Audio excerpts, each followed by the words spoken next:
दोस्तों, इस पूरे संसार में सबसे बड़ा धन सुख और शांति है और हम सभी यही चाहते हैं कि हमारे घर में सुख और शांति बनी रहे। लेकिन हम अक्सर देखते रहते हैं कि सभी परिवार में लड़ाई झगड़े चलते रहते हैं और उन झगड़ों से पूरे परिवार का माहौल खराब हो जाता है। परिवार के लोग ही एक दूसरे से नफरत करते हैं, वही एक दूसरे के खिलाफ साजिशें रचते रहते हैं। भाई भाई को देखकर खुश नहीं होता है, बेटे को पिता से दिक्कत है। छोटी छोटी बातों को लेकर ही हम आपस में लड़ाई झगड़े करने लग जाते हैं, जिससे पूरे परिवार में तनाव बना रहता है। आखिर परिवार में लड़ाई झगड़े क्यों होते हैं, क्या कारण है झगड़ों का? आज इस कहानी के माध्यम से हम यह जानेंगे और हम इसमें आज यह भी जानेंगे कि कैसे हम इन लड़ाई झगड़ों को दूर कर सकते हैं, घर में कैसे खुशहाली का माहौल ला सकते हैं। तो आइए सुनते हैं। एक समय की बात है, एक नगर में एक सेठ रहता था। वह सेठ बहुत धनवान था, उसका व्यापार बहुत दूर दूर तक फैला हुआ था। उस सेठ का छोटा सा बहुत ही सुखी परिवार था। उसके परिवार में वह और उसकी पत्नी थी। वह सेठ सभी लोगों की मदद भी किया करता था। उस सेठ के पास कभी भी किसी चीज की कमी नहीं थी। नगर के सभी लोग उसका बहुत सम्मान करते थे। उसके जीवन में किसी भी प्रकार का कोई भी दुख नहीं था। कुछ समय बाद सेठ की पत्नी ने एक पुत्र को जन्म दिया। अब तो सेठ की खुशियों का कोई ठिकाना ही ना रहा। उसने पूरे नगर में लड्डू बंटवाए। वह बहुत खुश था। उसने अपने पुत्र का नाम राम रखा। सेठ ने राम को खूब स्नेह दिया। उसकी छोटी छोटी सभी जरूर को अच्छे से ख्याल रखा और उनको पूरा किया। कुछ वर्षों के पश्चात सेठ को और एक पुत्र हुआ। सेठ ने दूसरे पुत्र के जन्म पर भी पूरे गांव में लड्डू बंटवाए। उसने दूसरे पुत्र का नाम लक्ष्मण रख दिया। वह अपने दोनों पुत्र राम और लक्ष्मण से बहुत स्नेह करता, उनको सभी प्रकार की सुख सुविधाएं दी, उनको बहुत अच्छी तरीके से पढ़ाया लिखाया। सेठ ने अपने दोनों पुत्रों की हर ख्वाहिश को पूरा किया। जो भी राम और लक्ष्मण ने उनसे मांगा वह सब कुछ सेठ ने ला कर दिया। कभी भी कोई भी चीज की कमी नहीं रखी। धीरे धीरे समय के साथ सेठ के दोनों पुत्र जवान हो गए। अब सेठ ने सोचा कि मेरे बेटे बड़े हो गए हैं, अब ये मेरे व्यापार को संभाल लेंगे। फिर सेठ ने अपने दोनों बेटों को अपने पास बुलाया और उनसे कहा, राम और लक्ष्मण, बेटा अब तुम बड़े हो गए हो, अब तुम्हें ही मेरा सारा व्यापार संभालना है और इसे आगे बढ़ाना है। अब तुम दोनों रोज मेरे साथ आया करो और मेरे से व्यापार के बारे में सीखा करो कि कैसे क्या होता है, कैसे व्यापार किया जाता है। अब रोज राम और लक्ष्मण सेठ के साथ आते और व्यापार के बारे में सीखते। कुछ ही दिनों में दोनों भाइयों ने व्यापार के ऊंच नीच के बारे में सीख लिया। अब सेठ को किसी बात की कोई चिंता नहीं रही। उसने अपना कारोबार अपने दोनों बेटों के हाथ में सौंप दिया। कुछ दिनों तक तो सब कुछ बहुत ही अच्छा चलता रहा, लेकिन धीरे धीरे दोनों भाइयों में झगड़े होने लगे। राम बोलना कि मैं इतना काम किया है, तू कुछ नहीं करता। तो लक्ष्मण बोलता, भैया मैंने भी तो इतना काम किया है, आप मुझे ऐसा कैसे बोल सकते हो? जितना हक आपका है उतना मेरा भी है, आप मुझे कुछ नहीं बोल सकते। अब तो आए दिन उनके झगड़े होना शुरू हो गए थे। वह दोनों भाई एक दूसरे से घृणा करने लग गए। अब तो उन दोनों का आसपास में सभी को पता चल गया कि इन दोनों भाइयों में बनती नहीं है। एक बार राम अपने दोस्त के साथ बैठा था। उसने अपने दोस्त से बातों ही बातों में कह दिया कि अरे यार, व्यवसाय में पूरा काम मैं ही करता हूं, मेरा भाई कुछ भी नहीं करता। यह सुनकर राम के दोस्त ने कहा, देख भाई, मेहनत तो तू कर रहा है और तेरा भाई पका पकाया हुआ खा रहा है। वैसे देखा जाए तो तू उससे बड़ा है, तुझे उस काम करवाना चाहिए, और अगर वह काम नहीं करे तो तू उसे व्यापार से निकाल दे। वैसे भी तू बड़ा है, तेरे पिताजी के व्यवसाय पर पहला हक तेरा ही है। अपने दोस्त की बातें राम के मन में बैठ गई। वह मन ही मन सोचने लगा कि अब तो लक्ष्मण को व्यापार से निकाल ही दूंगा। उधर लक्ष्मण भी जब अपने दोस्तों से मिला तो उसने अपने दोस्तों को बताया कि यार, बड़े भैया मुझे कुछ भी बोल देते हैं, खुद तो कुछ करते हैं नहीं, मुझे ही बोलते रहते हैं। अरे यार, बड़े हैं तो क्या हुआ, वह जैसा कहेंगे मैं वैसा थोड़े करूंगा। आखिरकार वह व्यापार जितना उनका है उतना मेरा भी तो है। ये बातें सुनकर लक्ष्मण के दोस्त बोले, यार तेरा भाई तेरा इस्तेमाल कर रहा है, वह खुद तो कुछ करता है नहीं, बस तेरे से ही काम करवाता है और खुद मजे में रहता है। यार देख, तू अपने भाई से बच के रहना, कहीं वह तेरे पिताजी की सारी जमा पूंजी खुद के पास ही ना रख ले और तुझे व्यापार से निकाल दे। अपने दोस्तों की बातें लक्ष्मण के मन में घर कर गई। अब दोनों भाई घर पहुंचे। अब वह दोनों एक दूसरे को इन नजरों से देखते मानो एक दूसरे के हुए सबसे बड़े दुश्मन हो। उधर सेठ और सेठानी को तो इन बातों का पता भी नहीं था कि दोनों भाइयों में इतना झगड़ा किस बात से हो रहा है। वह तो बस यही सोच रहे थे कि कोई छोटी मोटी बात होगी। बचपन में भी तो ऐसे ही लड़ते थे और फिर सब भूल कर एक साथ खेलने लग जाते थे। अभी कुछ देर में ठीक हो जाएगा इनका झगड़ा। लेकिन समय के बीतने के साथ उन दो भाइयों का झगड़ा बढ़ता ही गया। अब सेठ को कुछ समझ ही नहीं आ रहा था कि वह अब क्या करें। फिर सेठानी ने कहा कि हम दोनों की शादी करवा देते हैं। इनके ऊपर जिम्मेदारी पड़ेगी तो यह अपना बचपना छोड़कर उसमें लग जाएंगे। फिर वह कुछ दिनों बाद ही राम और लक्ष्मण की दो सुंदर कन्याओं से विवाह करवा देते हैं। लेकिन राम और लक्ष्मण के झगड़े तो फिर भी नहीं रुके, बल्कि बाद में तो वह झगड़े और बढ़ गए। अब दोनों भाइयों को बस यही बात सताते रहती कि कहीं व्यापार उनके हाथों से ना निकल जाए। वह दोनों एक दूसरे की चुगली करते। राम कहता कि मेरा भाई लक्ष्मण सामान में मिलावट करता है, उससे सामान मत खरीदना। और उधर लक्ष्मण भी अपने बड़े भाई राम के लिए यही कहता कि मेरा भाई सामान में मिलावट करता है, उससे सामान मत खरीदना। दोनों एक दूसरे के ही दुश्मन बन गए। उधर घर पर भी काम को लेकर उनकी पत्नियों आपस में झगड़ती रहती। एक कहती कि मेरा पति इतना कमाता है, मैं काम क्यों करूं। दूसरी भी यही कहती कि मेरा पति भी तो इतना कमाता है, फिर मैं भी काम क्यों करूं। सेठानी उनके झगड़ों से परेशान होकर खुद ही काम करने लग जाती, पर वह दोनों दिन भर छोटी छोटी बातों पर झगड़ा करते रुकती नहीं थी। सेठ ने भी यह देखकर सोचा कि यह मेरे घर का क्या हाल हो गया है। एक समय था जब मैं खुशी से अपने परिवार के साथ रहा करता था। हमारे जीवन में किसी प्रकार का कोई दुख था ही नहीं, पर यह लोग तो छोटी छोटी बातों पर ही झगड़ा शुरू कर देते हैं। अब समय आ गया है कि अब मैं दोनों बेटों को अलग कर देता हूं, ताकि उनमें किसी भी बात को लेकर झगड़ा ना हो। फिर से अपने दोनों को अलग अलग कर दिया। आधा व्यापार राम को और आधा व्यापार लक्ष्मण को सौंप दिया। अब दोनों भाई अलग अलग व्यापार करते। वह दोनों भाई हमेशा एक दूसरे की बुराई करते रहते, ग्राहकों से, जिसका असर उनके व्यापार पर भी पड़ा। और दूसरे व्यापारियों ने भी दोनों भाइयों के झगड़ों का खूब फायदा उठाया। दूसरे व्यापारी उन दोनों को भड़काते रहते कि तुम ऐसा करो, अपने व्यापार को जमाने के लिए तुम कम कीमत पर सामान दो, ताकि लोग तुमसे प्रभावित होंगे और तुम्हारे से ही सामान खरीदेंगे, जिससे तुम्हारे भाई का व्यापार चौपट हो जाएगा और तुम मालामाल हो जाओगे। लोगों की बातों में आकर दोनों भाइयों ने ऐसा ही किया, जिसका परिणाम यह हुआ कि दोनों भाइयों का व्यापार धीरे धीरे चौपट हो गया। लोग उनसे कम से कम कीमत पर सामान खरीदने और कुछ लोग तो उनसे उधार भी ले जाते, और वह दोनों भाई भी उनको सामान दे देते ताकि वह उनसे ही सामान खरीदे और उनकी प्रशंसा करे। देखते ही देखते उन दोनों भाइयों का व्यापार पूरी तरह से चौपट हो गया। वह दोनों अमीर सेठ से गरीब सेठ बन गए। अब तो उनकी ऐसी हालत हो गई थी कि वह अपना घर भी ठीक से नहीं चला पा रहे थे। उन्हें समझ ही नहीं आ रहा था कि वह अब करें तो करें क्या।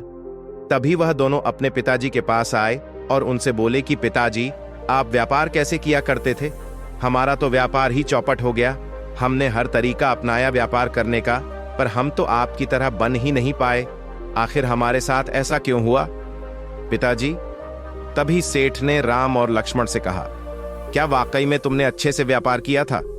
तुम दोनों तो हमेशा लड़ाई झगड़े में ही रह गए। तुमने व्यापार के ऊपर तो कभी भी ध्यान दिया ही नहीं। तब दोनों भाई अपने पिता से बोले कि पिताजी, अब बताइए हम क्या करें। तब सेठ ने कहा, तुम्हारी समस्या का समाधान तो मेरे गुरुदेव ही दे सकते हैं। तुम उनके पास, जो वह पास ही के नगर में नदी के किनारे में आश्रम बनाकर रहते हैं, वह तुम्हें अवश्य ही कुछ बता सकते हैं। पिता की बात सुनकर दोनों भाई गुरु से मिलने के लिए निकल जाते हैं। वह नदी किनारे पहुंचे। वहां पर एक बौद्ध भिक्षु अपने शिष्यों को उपदेश दे रहे थे। वह दोनों भाई उनके पास गए और उनको प्रणाम किया और उन्होंने अपना परिचय दिया। बौद्ध भिक्षु ने उनसे पूछा कि बालको, तुम यहाँ क्यों आए हो? तब वह दोनों बोले कि हमारी समस्या है। पिताजी ने कहा है कि आप उस समस्या का समाधान बता सकते हैं। कृपया आप हमारी समस्या का समाधान कीजिए। बौद्ध भिक्षु ने उन दोनों से कहा कि बताओ, तुम्हारी क्या समस्या है? तभी वह बोलते हैं कि गुरुदेव, पहले तो हमारा व्यवसाय बहुत ही अच्छे से चल रहा था, लेकिन धीरे धीरे हमारा पूरा व्यापार चौपट हो गया। हमने वह सभी करके देख लिया जो हमें करना चाहिए था। हमने लोगों को कम कीमत पर भी सामान दिया, पर फिर भी हमारा व्यवसाय बड़ा नहीं बल्कि पूरी तरह बर्बाद हो गया। बौद्ध भिक्षु दोनों भाइयों की बातें बड़े ही ध्यान से सुन रहे थे। फिर उन्होंने पूछा कि तुम दोनों ने कम कीमत पर सामान और उधार क्यों दिया? तभी राम बोला कि हम चाहते थे कि वह हमेशा हमसे ही सामान खरीदे ताकि हमारा व्यापार और बढ़े और लोग हमारी प्रशंसा करें। फिर बौद्ध भिक्षु ने कहा, तुम्हें ऐसा करने के लिए किसने कहा था कि तुम ऐसा करोगे तो लोग तुम्हारी प्रशंसा करेंगे और लोग तुमसे ही सामान खरीदेंगे? तभी लक्ष्मण ने बोला कि ऐसा हमसे दूसरे व्यापारियों ने कहा था कि अगर हम सामान कम कीमत पर बेचेंगे तो लोग हमसे ही सामान खरीदेंगे और हमारी प्रशंसा करेंगे। फिर हम धीरे धीरे सामान को ज्यादा कीमत पर बेचेंगे, तब भी वह सामान हमसे ही खरीदेंगे। लेकिन ऐसा हुआ नहीं गुरुदेव, हम तो बर्बाद हो गए। अब तो हमारी हालत ऐसी हो गई है कि लोग हमारी तरफ देखते भी नहीं हैं। हम अपने परिवार का पेट भी ठीक से नहीं भर पा रहे हैं। हमारे पिताजी का नगर में बहुत सम्मान था, धनवान सेठों में उनका नाम आता था, पर अब सब कुछ बर्बाद हो गया। अब आप ही हमें बताइए कि हम क्या करें? फिर बौद्ध भिक्षु उनकी बात सुनकर उनसे कहते हैं कि मैं जो भी तुम्हें बताऊंगा उसे बड़े ध्यान से सुनना। इस संसार में सबसे बड़ा धन सुख और शांति है। जब भी हम परेशान होते हैं या फिर हमारे सामने कोई समस्या आती है तो हम सबसे पहले अपने परिवार के पास जाते हैं, क्योंकि परिवार के लोग ही तो होते हैं जो तुम्हारी समस्या को समझ सकते हैं। लेकिन तुम दोनों ने अपनी समस्या अपने परिवार वालों से ना कहकर दूसरों को कही है। दूसरे लोग तुम्हारी समस्या सुनकर कभी सही निर्णय नहीं देंगे, बल्कि वह तो तुम्हें गलत रास्ते बताएंगे और गलत गलत बातें बताएंगे। जो बात है ही नहीं उसमें भी नमक मिर्च लगाकर तुम्हारे सामने रखेंगे। लोगों को ऐसा करने में बड़ा मजा आता है। उनका कोई फर्क नहीं पड़ता कि आप किसी समस्या से जूझ रहे हो। आप तो उनके पास हल खोजने के लिए जाते हैं, पर आपको वह सुलझाने के जगह और भी उलझा देते हैं। इसीलिए अगर हम किसी चीज से परेशान हैं तो सबसे पहले हमें अपने घर वालों के साथ बैठकर बात करनी चाहिए, क्योंकि आपकी हर समस्या का समाधान लोगों के पास नहीं है, बल्कि आपके परिवार के लोग ही आपकी समस्या अच्छे से हल कर सकते हैं। कभी भी अपने परिवार की कमजोरी किसी को मत बताओ। तुम, मैं और तुम्हारे भाई में अगर नहीं बनती है तो यह बात तुम दोनों को अपने तक ही सीमित रखनी चाहिए। अगर तुम दोनों ने अपने को अच्छा साबित करने के लिए अपने भाई की बुराइयां करना शुरू कर दी, जिसका नतीजा यह हुआ कि लोगों ने तुम्हारी ही कमजोरी का फायदा उठाया, क्योंकि लोगों को तुम दोनों ने ही बताया है कि आपस में तुम दोनों की नहीं बनती। अगर तुम उनको नहीं बताते तो उनको कैसे पता चलता? क्या यह सब बताने के बाद लोगों ने तुम्हें अच्छी राय दी है? क्या उन लोगों ने तुमसे कहा है कि आपस में झगड़ा मत करो? नहीं ना, बल्कि लोगों ने तुम्हें एक दूसरे के खिलाफ बहुत अच्छे से भड़काया है ताकि तुम दोनों कभी आगे नहीं बढ़ पाओ। तुम उन लोगों के पास समाधान के लिए गए थे, पर बदले में उन लोगों ने तुम्हें मुसीबत में डाल दिया। दूसरे लोग कभी यह नहीं चाहेंगे कि तुम उनसे आगे निकलो, वह हमेशा तुम्हें गिराने की ही कोशिश करेंगे। आखिर दूसरे व्यापारी क्यों चाहेंगे कि तुम आगे बढ़ो? कोई भी अपने व्यवसाय को लात नहीं मारने देगा। वह तो यही चाहेगा कि कैसे भी वह सबसे बड़ा व्यक्ति बन जाए। वह लोगों को कभी सही राय ही नहीं देगा। और तुम दोनों ने दूसरे व्यापारियों की बात मान ली और उनके कहे अनुसार करना शुरू कर दिया। क्या तुमने उस वक्त एक बार भी अपने पिताजी से पूछा था कि पिताजी आप व्यवसाय किस प्रकार करते थे? तुम्हारे पिताजी भी तो धनवान सेठ थे। क्या तुमने कभी उनसे राय, उनसे सलाह मशवरा किया? जब तुम्हारा सब कुछ बर्बाद हो गया तब तुम्हें अपने पिता की याद आई। अगर तुम दूसरों को पूछने के बजाय अपने पिताजी से पूछते तो शायद आज तुम्हारा व्यवसाय बर्बाद नहीं होता। कभी भी अपने परिवार के सदस्यों की बुराई दूसरों से मत करो, इससे तुम्हें कुछ हासिल नहीं होने वाला। लोगों को तुम बताओगे कि मेरा भाई मेरे साथ यह करता है, मेरे पिताजी ने ऐसा किया, मेरे माता ने वैसा किया, तो लोग क्या करेंगे? तुम्हें बोलेंगे कि तू सुनता क्यों है उनकी, तू भी उनकी बातें मत सुन। जिससे क्या होगा कि तुम्हारा ही नुकसान होगा। तुम लोगों के बीच तनाव बढ़ेगा। लोग तो आग लगाने वालों में से हैं, पर उस आग में उनका कुछ नहीं बिगड़ेगा, बल्कि तुम्हारा घर जलकर राख बन जाएगा। तुम दोनों ने ही एक दूसरे की बुराई की और लोगों ने तुम्हें एक दूसरे के खिलाफ और भड़काया है। जिससे हुआ क्या, उनका तो कुछ नहीं बिगड़ा, लेकिन उनकी लगाई आग से तुम दोनों ही बर्बाद हो गए। इसीलिए कभी भी अपने घर के सदस्यों की बुराई किसी के सामने मत करो। अगर तुम्हें अपने भाई से किसी बात को लेकर समस्या है तो तुम उसे आपस में ही बैठकर घर पर ही सुलझा सकते हो। उसका कोई ना कोई हल अवश्य ही निकाल सकते हो। अगर तुम दोनों भाई मिलजुल कर व्यापार करते तो अपने पिता से भी बड़े सेठ बनते। तुम्हारे पिताजी तो अकेले थे, मगर तुम दो हो। दोनों मिलकर दुगनी मेहनत करके अपने व्यापार को बुलंदियों तक पहुंचा सकते थे, लेकिन तुम दोनों ने तो एक दूसरे की बुराई करने में ही सारा वक्त निकाल दिया। हर परिवार में छोटे मोटे झगड़े चलते रहते हैं, लेकिन उन बातों से परिवार को कभी बिखरना नहीं चाहिए।